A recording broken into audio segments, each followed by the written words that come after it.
নিশ্চয়ই লোভ হবে, অবশ্যই দাঁত থাকবে, সবাই এসে খেয়ে যাবেন। অবশ্যই আপনাকে খেতে মন চাবে। দেখেন একদম পিওর, একদম পিওর খাঁটি খেজুরের গুড়।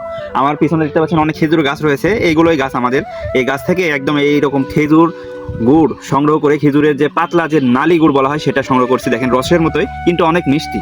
এখানে ঢালি দেখেন আপনাদের, একদম ন্যাচারাল, আর দেখলেই তো খেতে মন চাচ্ছে।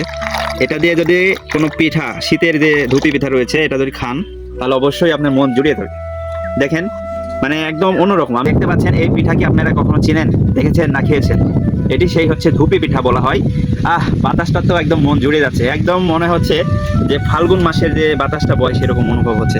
দেখেন এই বাতাসের সঙ্গে মনটাও ভালো লাগছে। আর এই পিঠা দেখেন এই রসের মধ্যে ভিজিয়ে খাবো, এই যে ভিজিয়ে দিলাম, দেখেন একদম একদম এদিকে দেখেন যে একদম কিভাবে টইটুম্বর ভাবে ভিজে যাচ্ছে। এই খাঁটি গুড় আর গ্রামের পরিবেশ অন্যরকম এক দৃষ্টিকাতর স্থান বা জায়গা।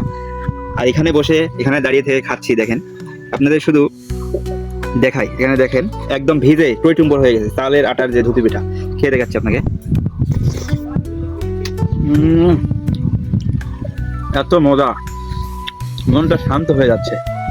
ঠান্ডা পরিবেশ, গাছপালা আর এই পিঠা। আবার দেখাই আপনাদের টইটুম্বর ভাবে একদম অরিজিনাল খেজুরের রস দিয়ে। জানি না এভাবে খাইছেন কিনা কখনো, দেখেন আবার দেখেন। অন্যরকম স্বাদ, এই ঝোলগুলো আমার স্বাদ লাগবে।